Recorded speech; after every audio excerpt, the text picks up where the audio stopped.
Hay gente que no se limita a vivir la historia, la cambian por completo. Y Julio César, bueno, él fue uno de ellos.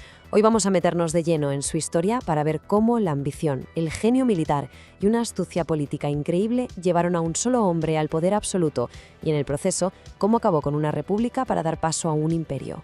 Y justo esa es la gran pregunta que nos va a guiar, ¿verdad? ¿Cómo es posible que la ambición de una sola persona pueda cambiar el mundo para siempre? Es que la vida de César es, literalmente, un caso de estudio perfecto para entender la naturaleza del poder. Vale, pues empecemos por el principio, como tiene que ser. Su ambicioso ascenso. Vamos a ver cómo un joven patricio de una familia que no era de las más top empezó a escalar y a escalar hasta convertirse en un político de los que dan miedo. A ver, César nació en el 100 a.C., sí, en una familia noble, pero, ojo, no eran de los más ricos ni influyentes de Roma. Y esto es súper importante, porque significa que su camino al poder no estaba para nada asegurado. No le vino todo dado. Desde muy joven tuvo que tirar de ambición, usarla casi como un arma, para poder abrirse paso en esa jungla que era la política de la República Romana. Y claro, no dejó nada al azar. Era un estratega nato. Lo que vemos aquí es el famoso cursus honorum, que era, la escalera política que tenías que subir en Roma. Y César la subió, pero vaya, se la subió, con una habilidad increíble. Fue ocupando todos los cargos clave, cuestor, edil, pretor y finalmente cónsul. Pero lo interesante es que para él, cada puesto no era la meta, no. Era solo un escalón más para ganar influencia y, sobre todo, más y más poder. Pero la política en Roma, al final, tenía un límite, un techo. Para llegar a ser una auténtica leyenda, César sabía que tenía que mirar más allá de la ciudad y miró hacia los campos de batalla de la Galia. Es allí donde su leyenda se iba a forjar de verdad. Y vaya si lo hizo. Durante casi 10 años, César estuvo al frente de sus legiones en la conquista de las Galias. Hablamos de una campaña militar brutal, que expandió las fronteras de Roma a lo bestia, como nunca antes se había visto. Pero, quizá lo más importante de todo, es que esa guerra lo cambió a él. Podríamos decir que el político que salió de Roma murió en el campo de batalla, y en su lugar nació un general legendario. Y esto nos lleva a las 3 claves de su nuevo poder, que son fundamentales. Por un lado, las conquistas le dieron una cantidad de riqueza inmensa y un prestigio que nadie más tenía.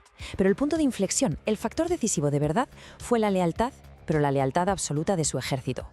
Y esto es lo gordo, sus soldados ya no eran leales a Roma ni al Senado, eran leales a él, a su general.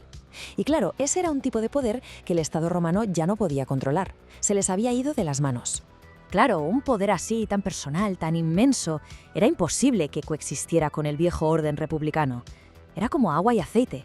Era inevitable, el ascenso imparable de César se estaba convirtiendo en un desafío directo, en una amenaza a la propia existencia de la República.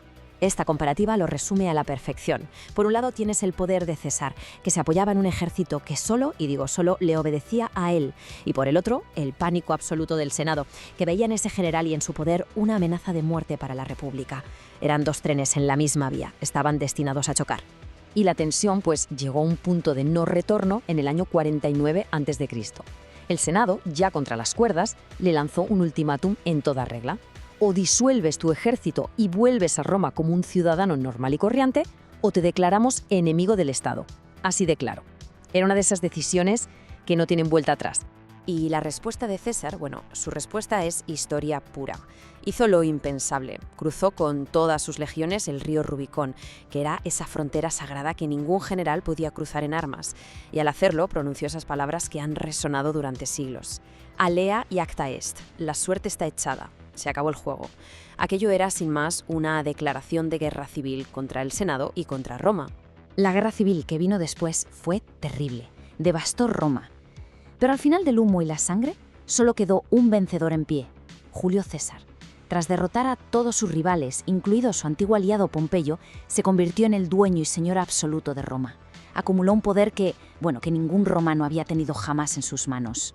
Y para dejar claro quién mandaba, para consolidar todo ese poder, le dieron un título nuevo, dictador vitalicio, dictador para toda la vida. Es que hay que entender bien lo que esto significaba. Era un gobernante absoluto, sin límite de mandato. Este título, básicamente, cogía y destrozaba siglos de tradición republicana, donde el poder siempre era temporal y se compartía. Para muchísimos romanos, esto tenía otro nombre, tiranía. Y con este poder total en sus manos, César empezó a reformar Roma de arriba a abajo, a su imagen y semejanza. Por ejemplo, creó el calendario juliano, que era tan bueno que es la base del que usamos hoy. Modernizó la administración, pero su reforma más gorda, la más importante, fue centralizar todo, absolutamente todo el poder del gobierno en su persona. Lo que hizo en la práctica fue vaciar de poder a las viejas instituciones de la República como el Senado.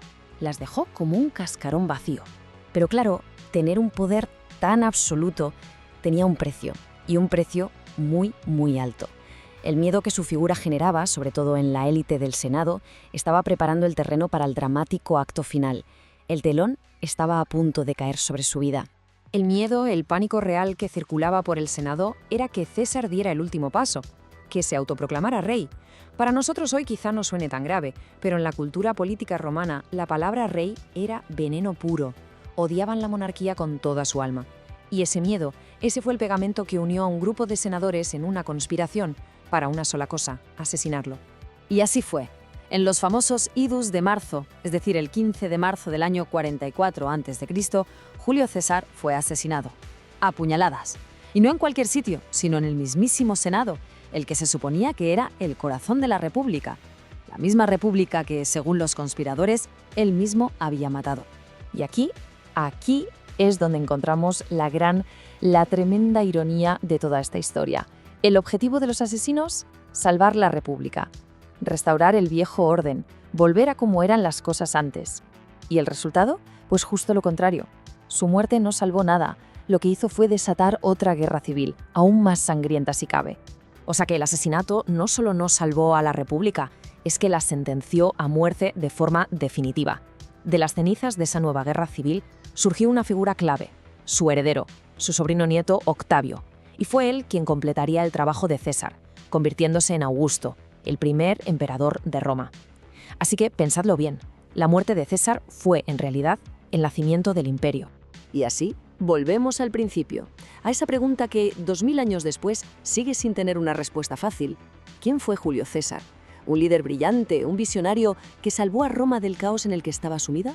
¿O fue un tirano cuya ambición sin límites acabó con la libertad de todos? La historia al final quizá nos dice que no fue una cosa o la otra, sino las dos a la vez. El hombre que paradójicamente, para salvar a Roma, tuvo que destruirla primero.